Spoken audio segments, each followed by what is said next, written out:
সিপিসিতে 6টা গ্রাউন্ড হচ্ছে ইয়ের, তো এটা কিন্তু আমাদের অনেকেই জানে না, 4টার বাইরে জানে না। তো মামুন আচ্ছা 5টাও বলে অনেকে, কিন্তু অ্যাকচুয়ালি যেহেতু 151-এ আপনি ইয়ে হচ্ছে, সেক্ষেত্রে আপনি 6টাই ধরেন। তো ওই যে ক্যালকাটা হাইকোর্টের যে জাজমেন্টের কথা বললাম, তো মামুন বলতেছে যে এটা তো আমাদের যে বাংলাদেশ কোর্ট যেটা সরকার প্রকাশ করছে, যেটা ওইখানেও তো সিপিসিতে 4টার কথা বলা আছে, তো তার বাইরে কেন যাবে?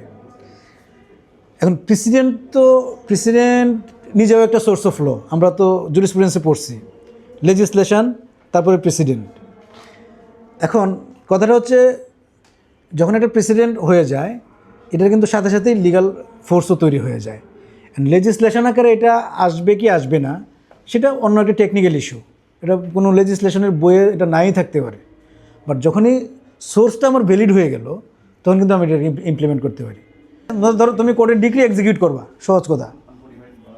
ধরো সিভিল কোর্ট তোমার ডিগ্রি দিল, এখন তুমি যাইবা গিয়ে লাল নেশাল খালি লাগাই দিয়ে আসবা, আর তো কিছু না। এখন এটা কি তুমি এমনি লাগাইবা, নাকি তোমার ওই যে সার্ভে জানা ইয়া দিয়া আইনা পার্টিরা যদি তোমার এমিকেবলি করে ফেলে যে না ভাই তোমার এইটুক থাকুক এইটুক আমার থাকুক, লাল নিশান গাললাম, এটা মাইনে নিলাম, এটা এক্সিকিউশনের বিষয়, এটা কোনো সাবস্টেন্টিভ ইস্যু না। আচ্ছা, আমরা একটু দ্রুত আগাইতে হবে, আমি তো যা লিখে আনছি মনে হয় যে এটা শেষ করাও ডিফিকাল্ট হয়ে যাবে। তাহলে আমরা অর্থঋণের রিট নিয়ে আমরা একটা ধারণা পাইলাম, আর 42 পাইলাম একুইজিশন নিয়ে। আর একটা রিট যেটা হয় ম্যাক্সিমাম, সেটা হচ্ছে সার্ভিস ম্যাটার নিয়ে। সার্ভিস ম্যাটারের রিট আমরা আচ্ছা, এখানে একটা কথা আমার গ্যাপ পড়ে গেল। ওই যে প্রশ্ন ছিল এটা, যে আইনে বলে দেওয়া আছে ওই আইনটা কম্পেনসেশনের যে পরিমাণ, যে আইনটা নির্ধারণ করবে, ওই আইনটাকে চ্যালেঞ্জ করা যাবে না ইন এডুকিউসির গ্রাউন্ডে। এখন যদি আমার 10 কোটি টাকার প্রপার্টি যদি গভর্নমেন্ট 3 কোটি টাকা 2 কোটি টাকা নিয়ে নেয়, তাহলে কি এটা সঠিক হইলো? তাহলে সরকার এই আইনটা স্বৈরাচারীভাবে ব্যবহার করলো না। এখন আমি এটা মানে চ্যালেঞ্জ করতে পারবো কি পারবো না? ডেফিনেটলি চ্যালেঞ্জ করতে পারবো, কারণ ল অলওয়েজ রিজনেবল হতে হবে, আনরিজনেবল কোনো ল। আচ্ছা, এখন এটা করতে পারবো কি পারবো না, সেটাও ডিসাইড করবে কোর্ট, হাইকোর্ট, মানে সুপ্রিম কোর্ট, বাংলাদেশের সুপ্রিম কোর্ট এটা ডিসাইড করবে।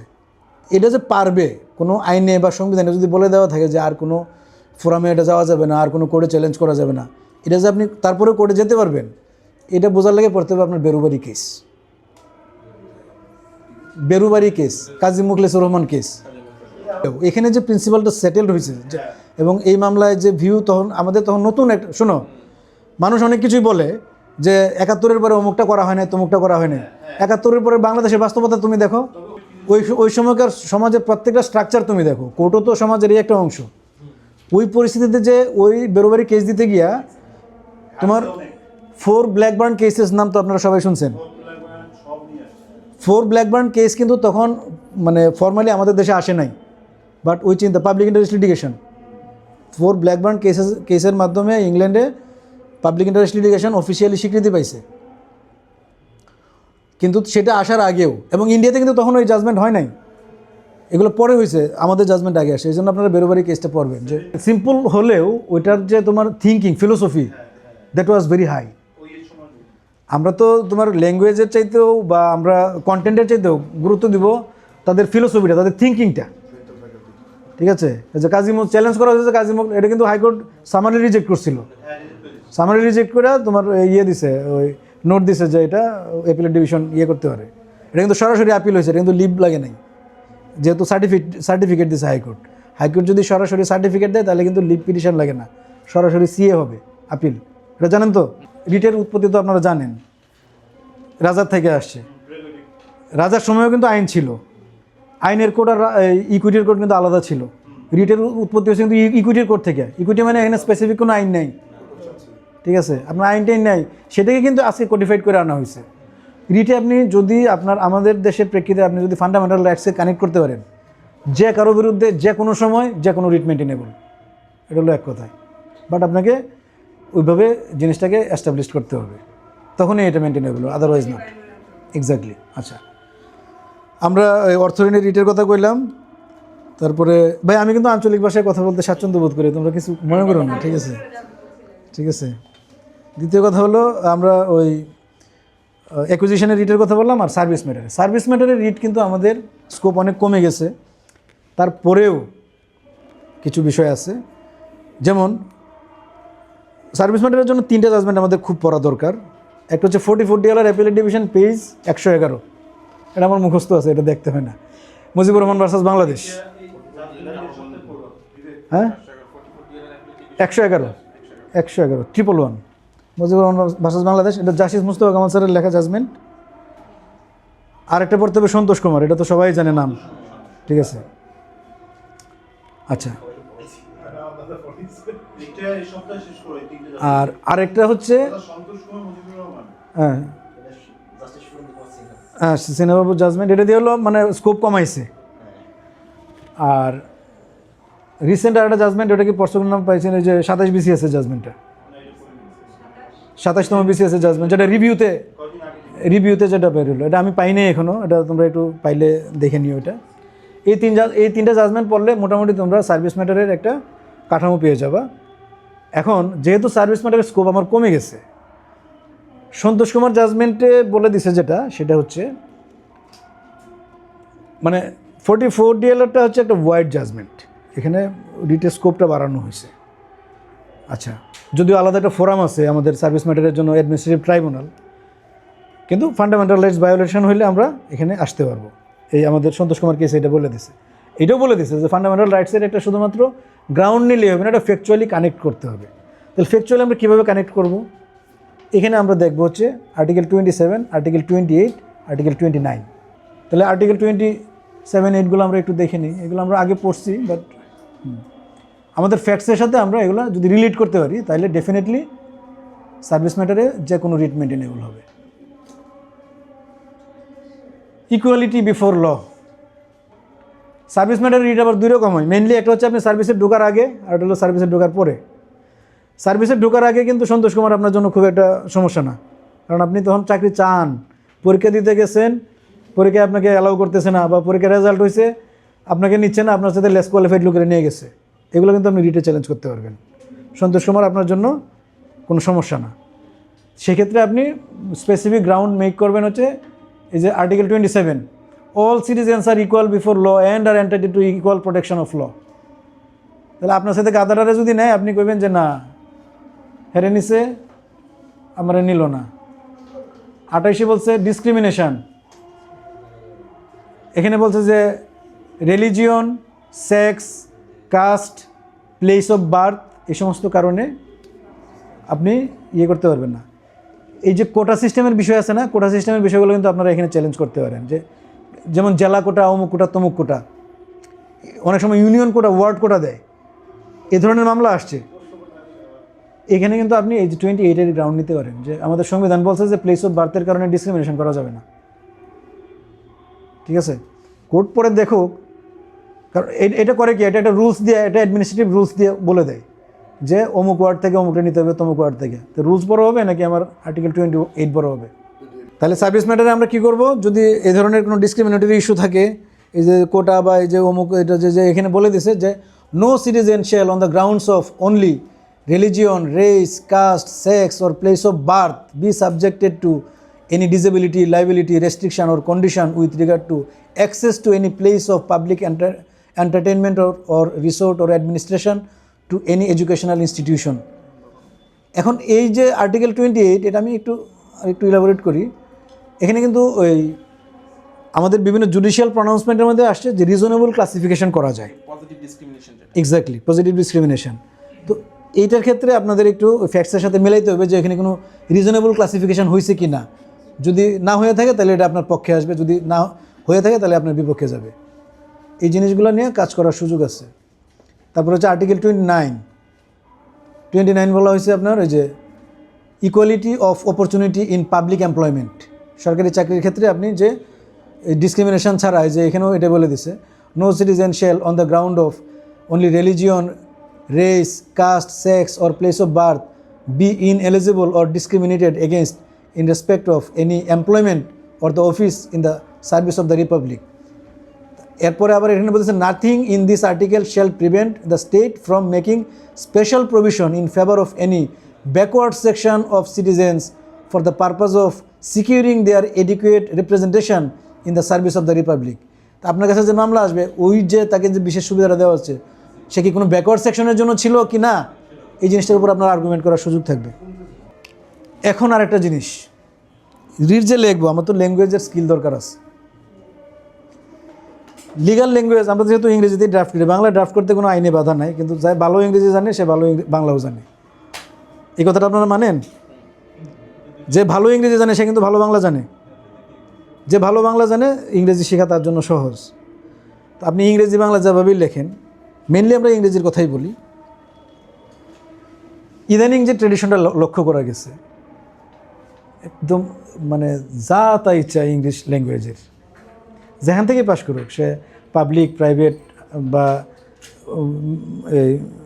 দেশ বিদেশ, অনেক, আমি ব্যারিস্টার না কিন্তু অনেক ব্যারিস্টারের সাথে আমার কাজ করার সুযোগ হয়েছে। তো তারাও যে ইংরেজিটা লেখে, এটা আসলে কোনো স্ট্যান্ডার্ড ইংরেজি না। আপনার যখন আপনি সাবমিশন লিখবেন, ম্যাক্সিমাম সেন্টেন্স আপনার কমপ্লেক্স এবং কম্পাউন্ডে হবে, সিম্পল সেন্টেন্স খুবই কম হবে। আপনি দেখবেন যে কোনো আইন কমপ্লেক্স এবং কম্পাউন্ডে হয়, কিন্তু এটা খেয়াল করছো তোমরা? অন্যান্য ল্যাঙ্গুয়েজের চাইতে পত্রিকার ইংরেজি আর এই লয়ের ইংরেজি কিন্তু ডিফারেন্ট আছে। এক্স্যাক্টলি, আপনি কমপ্লেক্স এবং কম্পাউন্ড এবং এক বা দুইটা বা তিনটা সেন্টেন্স দিয়ে আপনি একটা দেখা গেছে আধা পাতা এক পাতার একটা গ্রাউন্ড আপনি চলে যাবেন। হ্যাঁ, নর্মাল কথা সিম্পল সেন্টেন্সে আসে, কমপ্লেক্স এবং কম্পাউন্ডে হবে। এতে সুবিধাটা কি? সিম্পল সেন্টেন্সে লিখলে কি আমার এক্সপ্রেশন হচ্ছে না? হচ্ছে।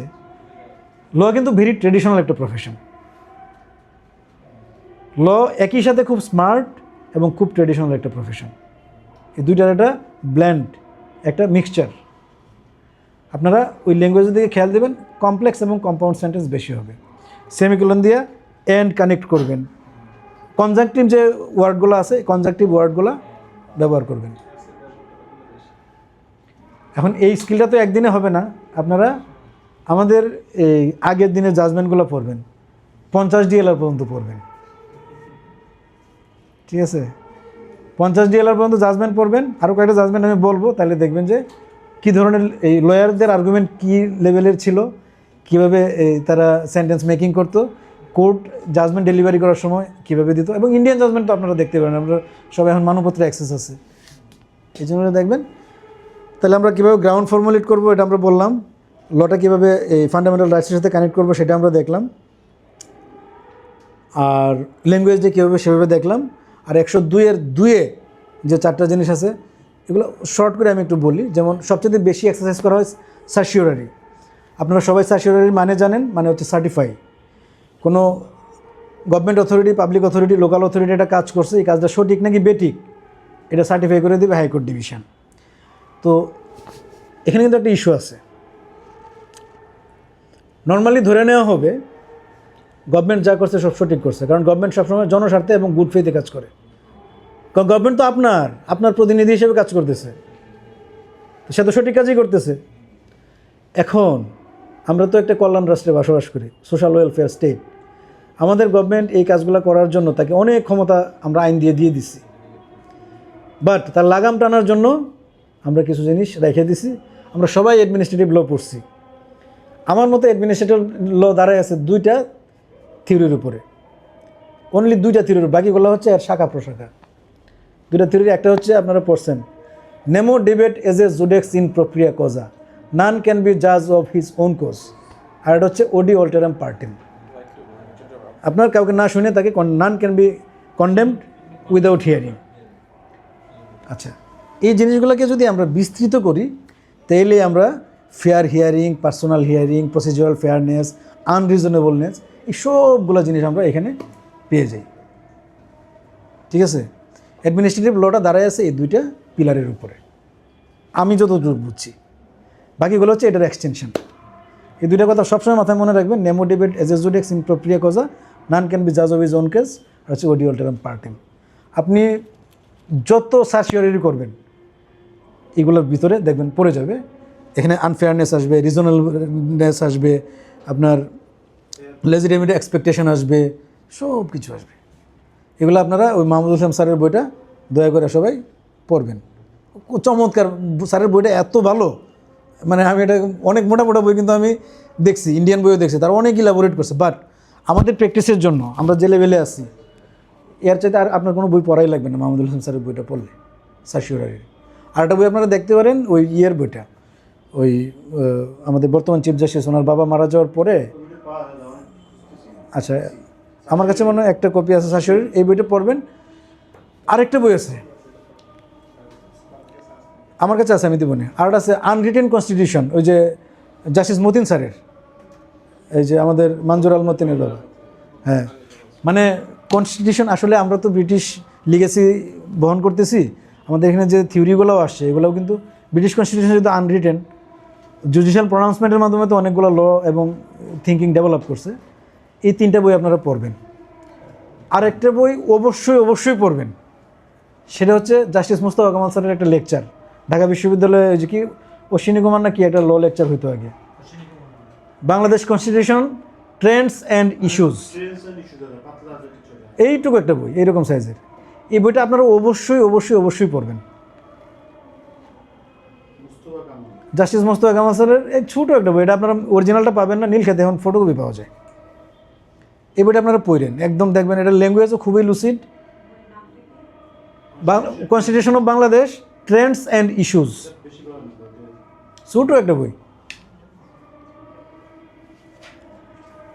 আরেকটা ছোটো বই আপনারা পড়বেন, দ্য লং ইকোজ। বইটা লেখা হচ্ছে আমাদের জাস্টিস নাইমা হায়দার স্যারের বাবা justice Badrul Haider Chowdhury. The long echoes, এনে কেউ চিরা ইউনিভার্সিটি স্টুডেন্ট আছে? নাই।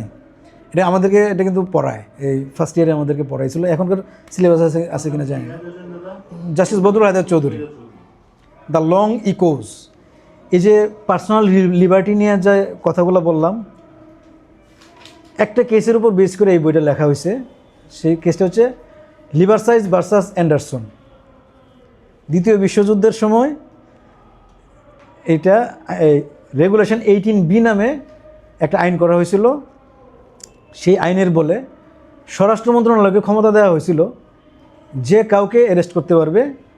দ্বিতীয় বিশ্বযুদ্ধের সময় জার্মান অনেক লোক ঢুকে গেছিলো ইংল্যান্ডে, ওরা গোয়েন্দাগিরি করতো। তো একজন ক্লার্জিম্যান, মানে হচ্ছে যাজক, ধর্মযাজক, পাদ্রী, তাকে স্বরাষ্ট্র মন্ত্রণালয়, মানে স্বরাষ্ট্র সচিব, সেক্রেটারি অফ স্টেট, সে একটা অর্ডার দিয়ে তাকে অ্যারেস্ট করলো। বলা হলো যে সে গোয়েন্দাগিরি করতেছে। এটাকে চ্যালেঞ্জ করা হলো, এটা হাউস অফ লর্ডস পর্যন্ত গেল।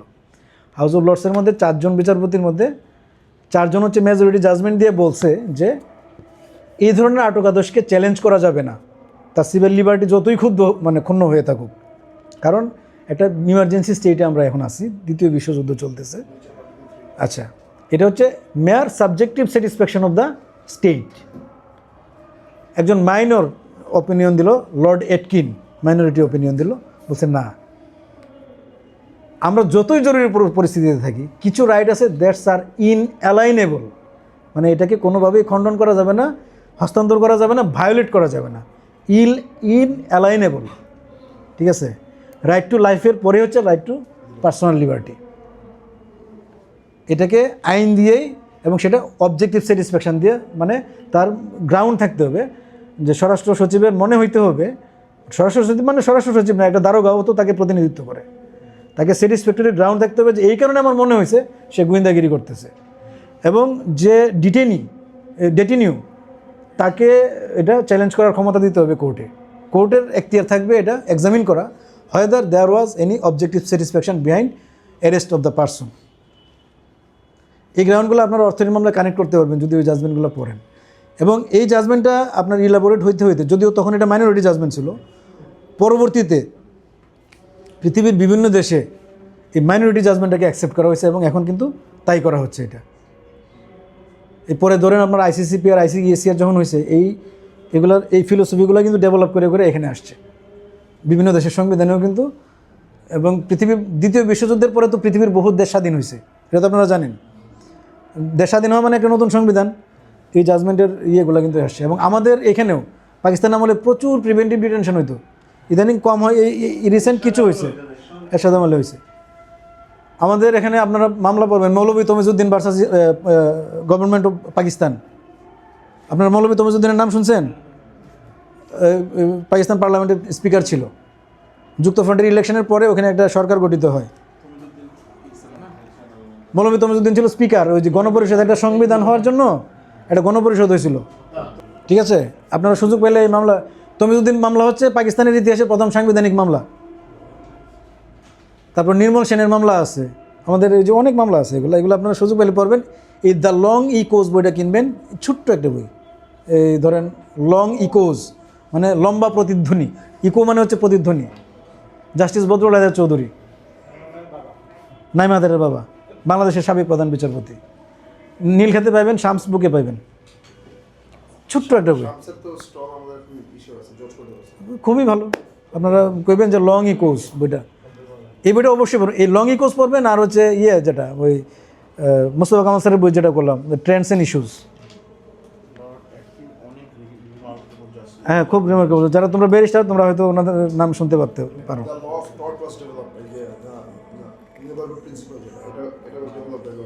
না ল টর্ট না, অ্যারেস্ট করার ক্ষেত্রে যে অবজেক্টিভ স্যাটিসফ্যাকশন লাগবে, ঠিক আছে, এই জিনিসটা ডেভেলপ করছে ওই লর্ড এটকিনের জাজমেন্ট থেকে। অনেক বড় জাজমেন্ট, এটা নিয়ে কথা বললে অনেক কথা, আমার যেহেতু টাইম কম আমি শর্ট করে দিতেছি। তাহলে এই পর্যন্ত আমরা দিলাম, রিট নিয়ে আমরা কথাবার্তা বললাম। হাউ টু ফর্মুলেট গ্রাউন্ড আমরা বলে দিলাম, ল পয়েন্টে আপনারা গ্রাউন্ড ফর্মুলেট করবেন। বেরোবারি কেসের বললাম, আরেকটা কেস আপনারা পড়বেন, 8th অ্যামেন্ডমেন্ট কেস। এটা একটা মানে চমৎকার একটা জাজমেন্ট, এবং হ্যাঁ না এটা হচ্ছে Anwar Hossain Chowdhury versus Bangladesh, basic structure. এই মামলাটা পড়বেন, এবং স্পেশালি এটার মাইনরিটি জাজমেন্টটা পড়বেন। এটার মেজরিটি জাজমেন্ট করেছে যে 8th অ্যামেন্ডমেন্ট অবৈধ, এটার মাইনরিটি জাজমেন্ট কিন্তু এখন আবার রিভাইভ করা হয়েছে 13th অ্যামেন্ডমেন্ট কেসে। এই যে এই যে বেসিক স্ট্রাকচার কিন্তু এখন ভেঙে দেওয়া হয়েছে, জানেন তো এটা, জানো? এই জাজমেন্টটা পড়ো, জাজমেন্টটা নামছে মনে হয়, হ্যাঁ ফারাহ মাহবুবের জাজমেন্টটা, এটা পড়ো। 8th অ্যামেন্ডমেন্ট কেসটা অবশ্যই পড়বা, এটা খুবই ভালো। এবং আগে মাইনরিটি জাজমেন্ট, এটিএম আফজাল স্যারের জাজমেন্টটা পড়বেন। এটিএম আফজাল বাংলাদেশের সাবেক প্রধান বিচারপতি। আমি যখন জুডিশিয়াল সার্ভিসে ছিলাম, আমি দুইজনেরই প্রশ্নটা করছিলাম, মুস্তফা কামাল স্যারের ক্লাস পাইছি যেটিতে, এটিএম আফজাল স্যারেরও ক্লাস পাইছি। আফজাল স্যারের জাজমেন্ট ওয়াজ নাইস, মানে সুপার। এটা বাংলাদেশি স্ট্যান্ডার্ডের জাজমেন্ট, এটা আন্তর্জাতিক স্ট্যান্ডার্ডের জাজমেন্ট, আপনারা এটা পড়বেন। মুস্তফা কামাল স্যারেরটাও ডেফিনেটলি অনেক ভালো জাজমেন্ট, বাট আমি মাইনরিটি জাজমেন্টটাকে সাপোর্ট করি। মাজদার হোসেন কেসটা পড়েন যদি পারেন, এটাতে অনেক সুন্দর সুন্দর কথা আছে। আমাদের একটা কথা আমি আপনাদের কয়ে দিই আপনাদেরকে, মুস্তফা কামাল স্যারের এটা ওনার পার্টে লেখছে, যেটা স্টেটের 3টা অর্গান আমরা জানি, আপনার কি বলে, judiciary, executive, legislature, judiciary. Okay fine, আমরা এক্সিকিউটিভ বলতে কি বুঝি? সচিব বুঝি, সচিব বুঝি, এটা ভুল ধারণা। এক্সিকিউটিভ হচ্ছে ক্যাবিনেট, প্রধানমন্ত্রী অ্যালং উইথ আদার মিনিস্টার্স। ইংল্যান্ডের মতো আমাদের তো আর ক্যাবিনেট মিনিস্টার আলাদা থাকে না, আমাদের ক্যাবিনেটে যারা মানে মন্ত্রী যারা সবাই ক্যাবিনেট মেম্বার। ইংল্যান্ডে কিন্তু মন্ত্রিসভার ক্যাবিনেট আলাদা, বুঝছো না? মন্ত্রিসভার আমাদের কিন্তু মন্ত্রিসভার ক্যাবিনেট আলাদা না, আমাদের পুরো মন্ত্রিসভায় কিন্তু ক্যাবিনেট। ক্যাবিনেট হচ্ছে এক্সিকিউটিভ। মানে এই কথাটা কেন আসছে আমি বলি, লেজিসলেচার তো আমরা জানি পার্লামেন্ট, এমপিরা, আর জুডিশিয়ারি কারা? সহকারী জজ থেকে চিফ জাস্টিস। ওইখানে উনি কম্পারিজন করছে এইভাবে যে এটা তো প্রথম হচ্ছে জজ সাহেবদের বেতন স্কেল নিয়ে কিন্তু মামলাটা হয়, আপনারা পড়ছেন এটা? এটার মেইন বিবাদী কিন্তু মিনিস্ট্রি অফ ফিনান্স, আইন মন্ত্রণালয় কিন্তু এটার মেইন বিবাদী না। এগুলো খুব মানে লুমিনারি জাজমেন্ট, তো এগুলো পড়তে হবে। এখানে উনি একটা চমৎকার আছে, ডিস্টিংশন আছে। জজ সাহেবদের বেতনের সাথে কম্পেয়ার করা হইতো কারার বিসিএস এর অন্যান্য ক্যাডার অফিসারদের। এখানে উনি বলছে যে না, স্টেটের যে 3টা অর্গান, তার মধ্যে পার্লামেন্ট একটাকে রিপ্রেজেন্ট করে, ক্যাবিনেট একটাকে রিপ্রেজেন্ট করে, আর জুডিশিয়ারি একটা রিপ্রেজেন্ট করে। Judiciary is comprises of assistant জাজ টু চিফ জাস্টিস। যদি কম্প্যারিজন করতে হয় তাহলে করতে হবে এই এমপি, আপনার মিনিস্টার এবং সহকারী জজ থেকে চিফ জাস্টিস পর্যন্ত। কারণ সচিব রাজে কাজ করে, সচিব কোনো ইন্ডিপেন্ডেন্ট ডিসিশন কিন্তু সে দেয় না, সে ইমপ্লিমেন্ট করে ক্যাবিনেটের ডিসিশনকে। তার ইন্ডিপেন্ডেন্ট ডিসিশন দেওয়ার কোনো ক্ষমতা নেই। সহকারী জজের ইন্ডিপেন্ডেন্ট ডিসিশন দেওয়ার ক্ষমতা আছে। সহকারী জজের অর্ডার যদি আপিল না করা হয় তাহলে এটাই ফাইনাল। এবং এটা বলে দেওয়া ম্যাজিস্ট্রেটরাও যখন বলে দেওয়া আছে জুডিশিয়াল কাজ যখন করবে তখন কিন্তু তারা ইন্ডিপেন্ডেন্ট। সে যদি ভুল সিদ্ধান্ত দেয়, ভুল সিদ্ধান্ত যদি সঠিক, আনলেস ইট ইজ চ্যালেঞ্জড। এই কারণে এই মামলাগুলো পড়তে হবে। খুব গুরুত্বপূর্ণ ফিলোসফি আসছে। আমরা নর্মালি মনে করতাম না যে অ্যাডমিন ক্যাডারের একজন অফিসারের সাথে আমরা জুডিশিয়াল সার্ভিসের অফিসারকে কম্পেয়ার করলে ক্ষতি কি, না, কম্প্যারিজনটা হবে হচ্ছে পার্লামেন্ট, ক্যাবিনেট এবং সহকারী জজ টু চিফ জাস্টিস। এই জাজমেন্ট আপনারা পড়বেন, মাজদার হোসেন মামলার জাজমেন্টটা, ঠিক আছে। আমি রিড শেষ করে দেব। আর হলো এতে ম্যানুজ করছি, বেরোবারি কেস পড়ছি, এগুলো আপনারা পড়লে দেখবেন যে একটা জায়গায় আপনারা চলে যাবেন। এরপরে আরও অনেক কিছু আছে, এগুলো পড়ে। সিভিল নিয়ে আমরা তো নিচের কোর্টের কথা বললাম।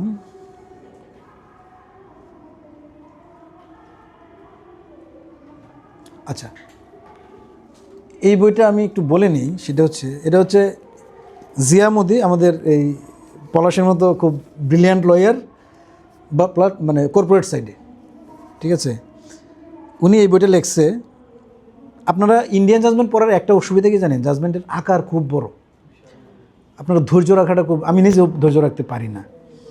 এখানে এই বইটার নাম হচ্ছে 10 জাজমেন্টস দ্যাট চেঞ্জড ইন্ডিয়া। আমাদের এই সাবকন্টিনেন্টের মধ্যে ইন্ডিয়ান জাজমেন্টের তো একটা প্রভাব আছে, আপনারা জানেন। পাকিস্তানের সাথে ইন্ডিয়ার যতই বিরোধ হোক, পাকিস্তানিরা কিন্তু ইন্ডিয়ান জাজমেন্টের রেশিও ফলো করে। পাকিস্তানের জাজমেন্টও ইন্ডিয়াতে রেফার করা হয়। স্বাভাবিকভাবেই ধরেন আমরা তো একটা দেশ ছিলাম, 3টা খণ্ড হওয়ার পরেও ইন্ডিয়া এখনও বড়, ওদের পপুলেশন বেশি, এবং আমি মনে করি এদের পড়ালেখারও আমাদের বাকি অন্য 2টা দেশের চাইতে একটু বেটার। আপনারা হয়তো আমার সাথে একমত হতে পারেন। সে কারণে ওইখানে যে পরিমাণ লিগাল রিসার্চ হয়, এটা বাকি অন্য 2টা দেশে কিন্তু হয় না। এখানে আপনারা এইরকম বইগুলো কেনার ক্ষেত্রে যেটা সুবিধা, সেটা হচ্ছে এখানে জাজমেন্টটাকে সামারাইজ করছে এমন একজন মানুষ যে নিজে এটা মানে প্রতিদিন এটা প্র্যাকটিস করে। সো নর্মালি আমি সামারাইজ করে পড়লে হয়তো অনেক কী জিনিস আমরা মিস করব। এই ধরনের বইগুলো আপনারা পড়বেন। এখানে 10টা জাজমেন্টের কথা বলা আছে। আমি জাজমেন্টগুলো আপনাদেরকে, হ্যাঁ এটা নিচে পাইবা ইয়েতে, আমাদের হাইকোর্টে সামনে বলে দিয়ে দিবে যে জাজমেন্ট 10টা বলা আছে। আপনারা এই জাজমেন্টের নোটগুলো নিতে পারেন, আমি এখানে বলে দিই।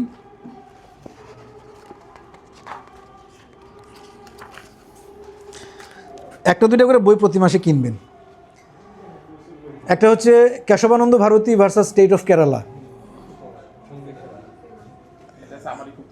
এটা আপনারা পাবেন। এই যে এটা এখান থেকে পড়লে আপনি হয়তো কেশবানন্দ কেস পড়লে আপনার 2-3 মাস লাগবে, কিন্তু এখান থেকে পড়লে আপনি 3-4 দিনে পড়ে শেষ করতে পারবেন, ঠিক আছে। এটা নিয়ে বেসিক স্ট্রাকচার নিয়ে আলোচনা করা হয়েছে, এগুলো আপনারা জানেন।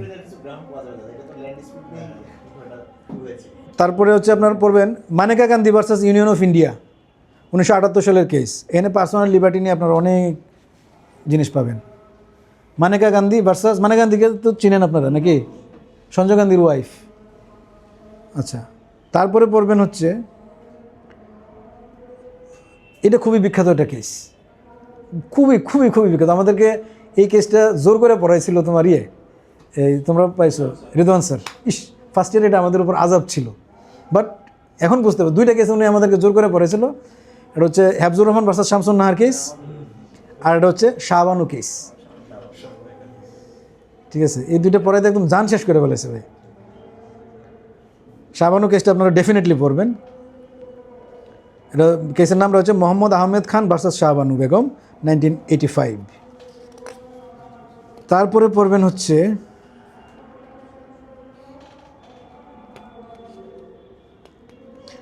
Emergence of second generation rights like housing. আমরা ইয়েরগুলো পড়লাম না, যে ICESCR যেগুলো, এগুলোকে কীভাবে আপনি রিটের আওতায় আনবেন, এটা পড়বেন। হচ্ছে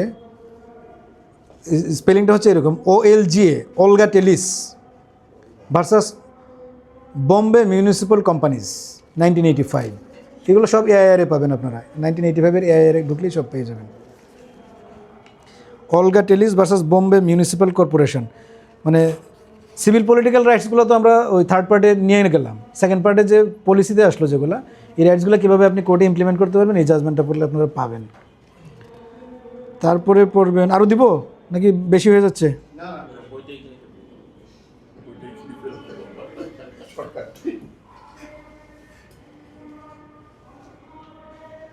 আচ্ছা, এই পাঁচটাই পড়েন, বাকিগুলো আপাতত বাদ দেন, পরে আমরা অন্য সেশনে রেফার করবেন, বেশি হয়ে যাবে। রিট আমাদের শেষ, এখন সিভিল নিয়ে দুইটা কথা বলবো, সবার নিশ্চয়ই খিদা লাগছে। আর হলো ক্রিমিনাল 516 নিয়ে দুইটা কথা বলে। লেজিটিমেট এক্সপেকটেশন তো ধারণাটা একটু কম্পারেটিভলি নতুন ধারণা, এখন আমাদের প্রচুর কেস আছে। লেজিটিমেট এক্সপেকটেশনের কেস তুমি ইয়েতে পাবা, আমাদের কত 73 না 74 ডিএলের মনে একটা কেস আছে, আমার নামটা মনে নাই, আমি দিব না তোমারে। লেজিটিমেট এক্সপেকটেশনের উৎপত্তি হয়েছে কেমন জানো? ইংল্যান্ডে প্রথম জাজমেন্ট হয়েছে স্টুডেন্ট, ইংল্যান্ডে তো কিছুদিন পরে পরে ওদের পলিসি চেঞ্জ করে, তো কিছু স্টুডেন্ট ভর্তি হয়েছিল, ভর্তি হওয়ার পরে এরা কিছু বিষয়ে, ওরা তো তখন ওয়ার্ক পারমিট পাইতো কাজ করার, ওই কাজ করতে গিয়ে পড়ালেখাটা হয় নাই, তো তখন ওরা যে সময়টাতে ভর্তি হয়েছে ওরা বলছে যে পোস্ট স্টাডি ওয়ার্ক 2 বছর বা 3 বছর ছিল। তো এরা যখন তোমার 2-3টা সাবজেক্টে ফেল করলো, আবার ওরা যখন দিল ওই রিটেক দিল, রিটেক দেওয়ার পরে পাস করলে ওদের তখন ওই পোস্ট স্টাডি ওয়ার্কটা কমে গেল। মানে ধরো তার 2 বছর লাগার কথা স্টুডেন্ট হিসেবে, আর 3 বছর ধরো পোস্ট স্টাডি ওয়ার্ক, সে টোটাল 5 বছর থাকবে। তো 2 বছরের জায়গায় সে তার মনে করো স্টাডি দিয়ে লেগে গেছে 3 বছর, এখন তার হলে পিডাব্লিউ কি জানি পিএসডাব্লিউ কমে গেল না 1 বছর। তখন এটা নিয়ে মামলা হয়েছিল, যে বলা হয়েছে পোস্ট স্টাডি ওয়ার্ক, মানে আমার স্টাডি শেষ হওয়ার পরে তুমি 3 বছর দিবা, 5 বছর রাখবো না 7 বছর লাগবে, এটা তুমি আমার বলো নাই, তুমি তো আমার কমিটমেন্ট করছো, ঠিক আছে, এখন তুমি পলিসি চেঞ্জ করে বলতেছো। So there was my legitimate expectation যে আমি স্টাডি শেষ করার পরে আমি 3 বছর কাজ করতে পারবো। ওটা চ্যালেঞ্জ করার পরে কোর্ট বলছে না ঠিকই আছে, ওর আর্গুমেন্ট ঠিক আছে। এটা হচ্ছে লেজিটিমেট এক্সপেকটেশন, সেখান থেকে শুরু হয়েছে। তারপরে তোমার ইন্ডিয়াতে মামলা হয়েছিল একটা, এটা মহিলার নাম হচ্ছে এয়ার হোস্টেস ছিল। Normally air hostess company, airlines কোম্পানিগুলোর থাকে মেরিড মেয়েদেরকে কিন্তু নর্মালি ওরা নেয় না, ঠিক আছে। তো একটা মেয়ে চাকরিতে জয়েন করার পরে তারপরে সে বিয়ে করে এবং তার বেবিও হয়, সে একটা ছুটি নেওয়ার পরে তার চাকরি মানে স্যাক করে দেয় তাকে। তখন এটা চ্যালেঞ্জ হয়েছিল কোর্টে, কোর্ট বলছিল যে তাকে আনমেরিড হিসেবে সে চাকরিতে ইন করতে পারবে না, কিন্তু ওই সময় এমন কোনো ক্লজ ছিল না যে ঢোকার পরে সে মানে করতে পারবে কিনা, বিয়ে করতে পারবে কিনা। সো তার লেজিটিমেট এক্সপেকটেশন ছিল যে সে সার্টেন পিরিয়ড পর্যন্ত চাকরিটা করতে পারবে। এগুলো তোমরা বইয়ে পাবা, তোমরা অ্যাডমিনিস্ট্রেটিভগুলো এই তাকওয়ানির বই পড়ছো? তাকওয়ানির অ্যাডমিনিস্ট্রেটিভ খুবই লুসিড একটা বই। সিপিসি তো তোমরা তাকওয়ানির পড়ছো, খুব সহজ লাগছে না তোমাদের কাছে? আমার কিন্তু খুবই মজা লাগছে তাকওয়ানির বই। তাকওয়ানির অ্যাডমিনিস্ট্রেটিভ লড়াও পড়ো, দেখবো যে অ্যাডমিনিস্ট্রেটিভগুলো এত সহজ। তাকওয়ানির মনে ভালো নাম হচ্ছে সিকে থেকার, ঠিক আছে। কনভিকশন আর সেন্টেন্স কিন্তু 1 ইয়ারের সেন্টেন্স হয় না, আমাদের কিন্তু এই জায়গাটা খুব ক্লিয়ার থাকতে হবে। কোর্টেও আমরা অনেকেই বলি স্যার 6 মাসের কনভিকশন, কনভিকশন একদিনেরও হয় না। কনভিকশন মানে কি? টু ফাইন্ড গিল্টি সামওয়ান, একজনকে দোষী সাব্যস্ত করা। আর সেন্টেন্স হচ্ছে সাজা। সেন্টেন্স আমাদের এখানে 2-3 রকম, একটা হচ্ছে ইমপ্রিজনমেন্ট, হলো আপনার নর্মালি রিগরাস, সিম্পল, আর একটা হচ্ছে ফাইন। নর্মালি এই 3টার আমাদের প্র্যাকটিস ছিল, আগে আরও অনেকগুলো ছিল, বেত্রাঘাত, দ্বীপান্তর, এগুলো এখন আর নাই। আচ্ছা, সিভিলের স্কোপ কিন্তু অনেক বেশি থাকে। আমি নিজে ছোট মানুষ, কিন্তু আমি এটার একটা বিরাট উদাহরণ হিসেবে বলতে পারি। সব রিড করে 2014 সালের দিকে এসে বন্ধ হয়ে গেল, সিআইবি বন্ধ হয়ে গেল। এই সিভিলের প্রথম রিডটা কিন্তু আমার করা, ঠিক আছে। এটা কেমনে করলাম? 50-70 এর একটা জাজমেন্ট পড়তেছিলাম, এক পক্ষে হচ্ছে রফিকুল হক স্যার, এক পক্ষে হচ্ছে টিএস খান। একটা ব্যাংকিং ম্যাটার নিয়ে একটা সিভিল মামলা হয়েছিল, অন্য সিআইবি না, অন্য একটা। এখানে একটা ইন্টারিম অ্যাপ্লিকেশন নিয়ে ওই অ্যাপিলেট ডিভিশন পর্যন্ত গেছে।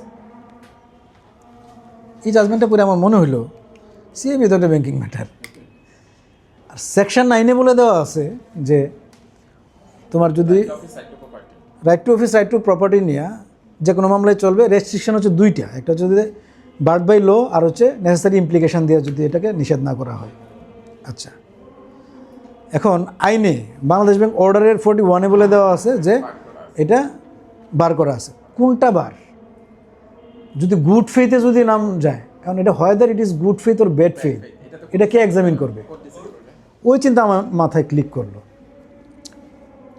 আমার কাছে ক্লায়েন্ট আসলো তখন দুইটা, একটা হচ্ছে এই তোমার পাইপ, তালুকদার পাইপ, আর একটা হচ্ছে আমাদের ওই এলাকার একজন মানুষ চেয়ারম্যান, সে ইলেকশন করবে বিএনপি করে, তার ওই ব্যাংকের সাথে কি জানি একটা, ওই যে দেউলিয়া ব্যাংক হয়ে গেল না, কি ব্যাংক এটা, পদ্মা ফার্মার্স ব্যাংক, তখন এটা ওখানে প্রায় তার 30-35 কোটি টাকার একটা ব্যাপার, কিন্তু সে খুব পপুলার, ইলেকশন করবে। এখন কী করা যায়, সিআইবি করে দেওয়া লাগবে।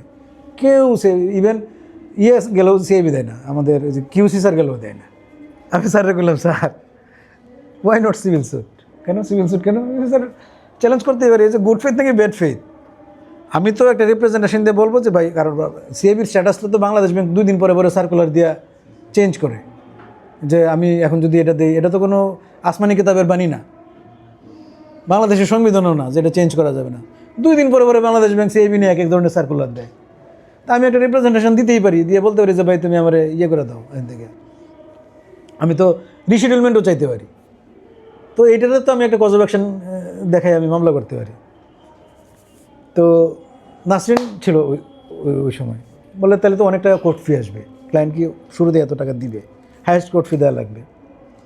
আমি বললাম শুধু ডিক্লারেশন মামলা করতে বাধা কোথায়, 300 টাকার কোর্ট ফি দিয়ে? আমার তো পার্মানেন্ট ইনজাংশন দরকার নাই, সিম্পল ডিক্লারেশনের মামলায় ইনজাংশন চাইতে তো কোনো বাধা নাই। দিলাম, নিচের কোর্ট তোমার রিজেক্ট করলো। প্রথম কিন্তু এই রিজেক্ট করছে তোমার বললো যে এটা এই ডিক্লারেশন আকারে এই মামলা চলবে না। প্রথম কিন্তু অর্ডার দিছে, আমার প্রথম মামলাটা কিন্তু রিভিশন, ঠিক আছে, প্রথম মামলাটা আমার রিভিশন। তো ওই এটা আইনা চ্যালেঞ্জ করলাম এখানে, ম্যাডাম বলে মামলা খারিজ করে দিল, নন সুটেড করে দিল CIB. Oh yes, roll and stay. Mamun ভাই বসা ছিল পিছনে, কোন মামুন ভাই তো জানো, যে ওয়াহিদুল্লাহ স্যারের ছেলে মামুন ভাই। মামুন ভাই পলাশ কী হলো, কিনলেন সাথে সাথে গিয়ে দেখলো আর ছড়াই গেল। এর পরের দিনেই আবার করলাম, তালুকদার পাইপেরটা করলাম। এইটা পরে ইয়েতে নিল ওই NX 15 নম্বর কোর্টে, হাকিম সাহেবের কোর্টে। হাকিম সাহেব প্রথম আমার দাঁড়ায় দিয়ে দেন, হ্যাঁ আপনি কি সাহস কত বড় এই সমস্ত মামলা করেন, এই সেই হাবি যাবি।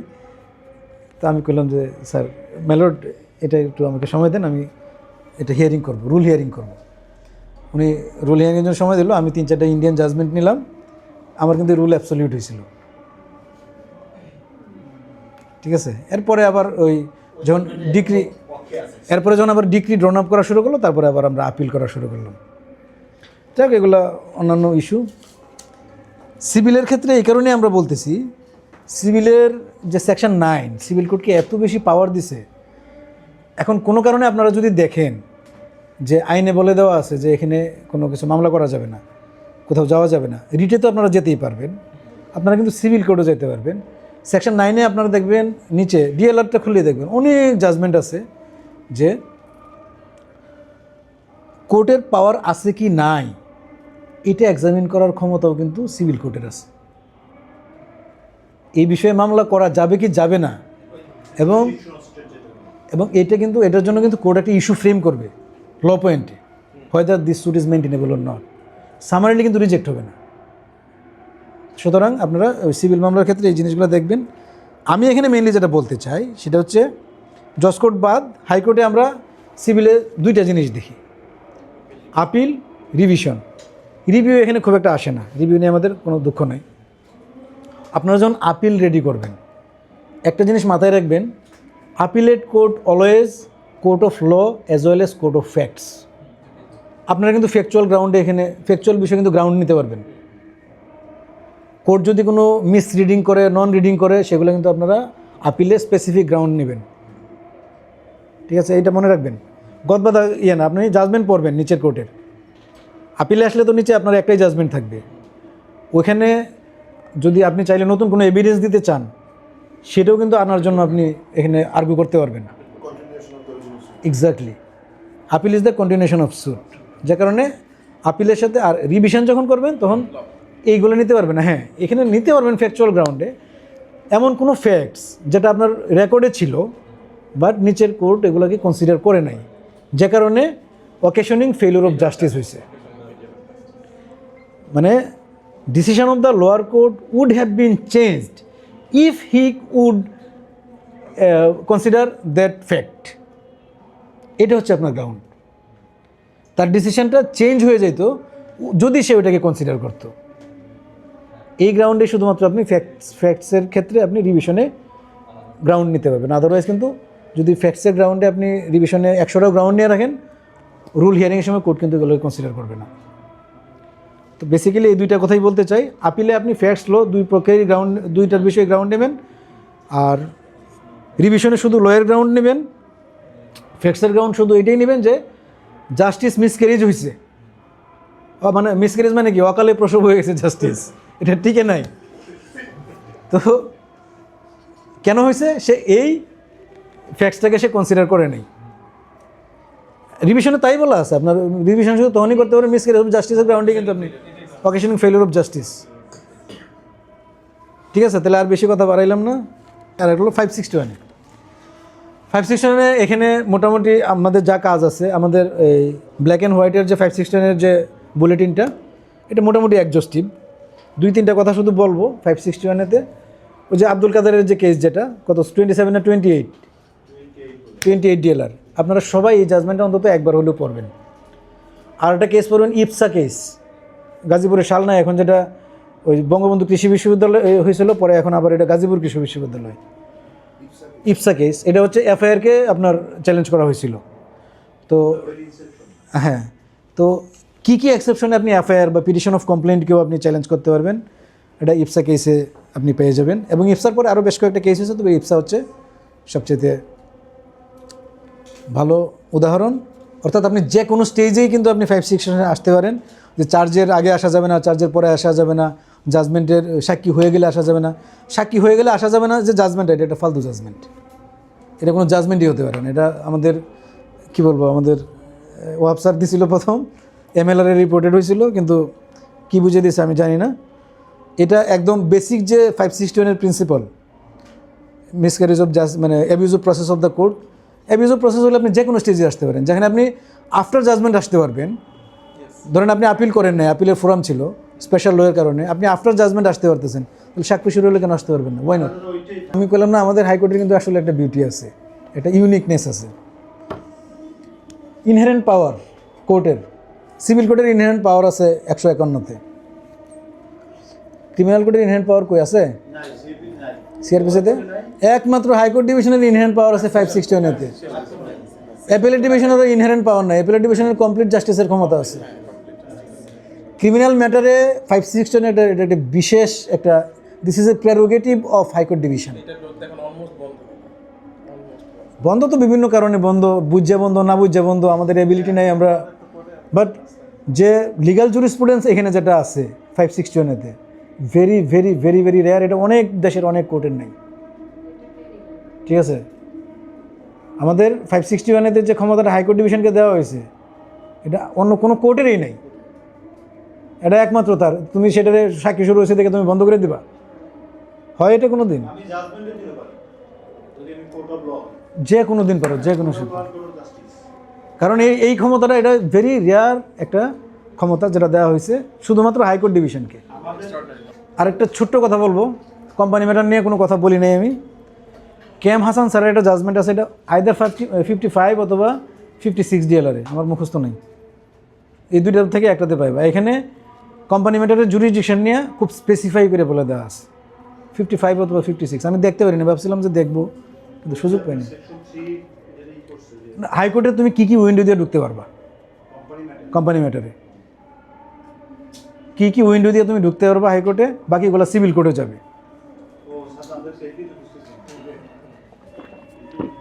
আইদার 55 অথবা 56 কেএম হাসান স্যারের জাজমেন্ট। মানে আমি খুব ওয়েল প্রিপেয়ার্ড হইতে পারি নাই সময়ের কারণে বা আসলে ইয়ের কারণে, বাট কনসেপ্টগুলো আমি তোমাদেরকে শেয়ার করে গেলাম, তোমরা তোমাদেরকে ডেভেলপ করো। আর একটু বলে আমি শেষ করে দিই ভাইয়া, তোমরা নিশ্চয়ই খুব ক্ষুধার্ত এই মুহূর্তে। হ্যাঁ, 55 অথবা 56। আচ্ছা, একটা ব্যাকগ্রাউন্ড তো আমি দিলাম যে রাষ্ট্রদের আসলে আগে কোনো কাম কাজ ছিল না, যুদ্ধ করা ছাড়া। রাজাদের ডেভেলপমেন্ট হইতো কিছু রাজার খেয়ালে হইতো, যেমন আমাদের এখানে শায়েস্তা খানের আমলে গ্র্যান্ড ট্র্যাঙ্ক রোড হয়েছে। শায়েস্তা খান কিন্তু খুব অল্প দিন শাসন করছে, মানে ইয়ে থেকে 1540 থেকে 1544-45 পর্যন্ত, 4-5 বছরে। সেখানে গ্র্যান্ড ট্র্যাঙ্ক রোড কোনটা জানেন? কলকাতা থেকে লাহোর পর্যন্ত রাস্তা। 5 বছরে কলকাতা থেকে লাহোর পর্যন্ত একটা রাস্তা করা, এটা আপনি ইমাজিন করেন ওই সময় 1540 থেকে 1544, 4 বছরের মধ্যে। বুঝতে পারেন ডেভেলপমেন্টের কাজ তখন হতো, বাট তখন রাষ্ট্রের কোনো বাধ্যবাধকতা ছিল না। বাধ্যবাধকতাটা শুরু হয়েছে এই যে মন্টিভিডিও কনভেনশনের মাধ্যমে, এরপরে বিভিন্ন ইন্টারন্যাশনাল কনভেনশন হয়েছে, ইন্টারন্যাশনাল ট্রিটি হয়েছে, এগুলোর মাধ্যমে তো হয়েছেই। বাট তারও আগে সমাজটা তো বিভিন্ন সময় বিভিন্ন রকমের ছিল। ম্যাক্সিমাম টাইম ছিল হচ্ছে যারা লেজিসলেটর, আমরা যেহেতু লয়ার, আমরা তো আইনের দিকটাই দেখব। রাজারা আইন প্রণয়ন করতো, রাজা এবং পোপ তারা সমাজকে শাসন করতো, তাদেরকে বলা হয়তো তারা ঈশ্বরের প্রতিনিধি, ঠিক আছে। এবং সর্বশেষ রেকগনাইজড যেটা ল, ইসলাম সবচেয়ে আধুনিক ল, সেখানেও কিন্তু যে খিলাফতের কথা বা যেভাবে আছে, এরা কিন্তু আসলে ডিভাইনকে রিপ্রেজেন্ট করে। খলিফা কিন্তু ঈশ্বরের প্রতিনিধি, সেই হিসেবে সে কিন্তু রাজত্ব করে। এই যে ধারণা রাষ্ট্রের, তার মানে কি আইন কিন্তু একটা ডিভাইন প্রসেস, রাজার আদেশ। এই জিনিসগুলোকে একটা আমূল চেঞ্জ নিয়ে আসছে ইউরোপিয়ান রেনেসা এবং পার্টিকুলারলি কয়েকজন চিন্তাবিদ, তার মধ্যে যে Thomas Hobbes, John Locke, Jacques Rousseau, Machiavelli, Jeremy Bentham, AV Dicey. ওনাদের যে চিন্তাধারা, আপনারা এগুলা এখন ইউটিউবের যুগ, তো আপনারা ইউটিউবে ঢুকলে বা ইয়েতে ঢুকে কোর কথাগুলো খালি আপনারা একটু নিয়েন। মানে আইনটা কীভাবে ভ্যালিডিটি পায়, আইনটা কেন হয়, রাষ্ট্র কীভাবে হয়, এগুলো এত থিওরিটিক্যাল পার্ট দরকার নেই। বাট এই যে আমি করলাম আপনাদের যে এই যে 31-এর সাথে যে আপনি কানেক্ট করবেন, কানেক্ট করতে গেলে এটার ফিলোসফিক্যাল ব্যাকগ্রাউন্ডটা থাকতে হবে। এই ফিলোসফিক্যাল ব্যাকগ্রাউন্ডটা আপনারা এখানে পাবেন। Thomas Hobbes, John Locke, Jacques Rousseau, Machiavelli, Jeremy Bentham, AV Dicey, এই 6 জনকে আপনারা একটু করে পড়ে নেবেন। কারণ আপনি সেপারেশন অফ পাওয়ার পড়ছেন না, তখন আপনি মন্টেস্কুর নাম শুনেন নাই। এখন মন্টেস্কু যদি আপনি পড়তে যান, মন্টেস্কু পড়তে গেলে আপনার মাথা খারাপ হয়ে যাবে। বাট আপনি যদি তার থিওরিটা শর্ট করে পড়েন, তাহলে আপনি এটা বুঝে যাবেন। আপনি যদি এবি ডাইসি, তো অনেক বড় বড় থিওরি আছে, যে আপনি রুল অফ ল আমরা বলতেছি, এই যে আপনি 31-কে কানেক্ট করবেন, এটা কে বলছে? এটা এবি ডাইসি বলছে, ঠিক আছে। এই কারণে আপনি এবি ডাইসি পড়বেন। এবি ডাইসি পড়লে আপনি রুল অফ ল পাবেন, রুল অফ ল পাইলে আপনি আর্টিকেল 31 পাবেন, ঠিক আছে। আজকের মতো শেষ। আর 3টা জিনিস আপনারা ছোট করে দেখবেন: আমেরিকান রেভলিউশন, ফ্রেঞ্চ রেভলিউশন, রুশ রেভলিউশন।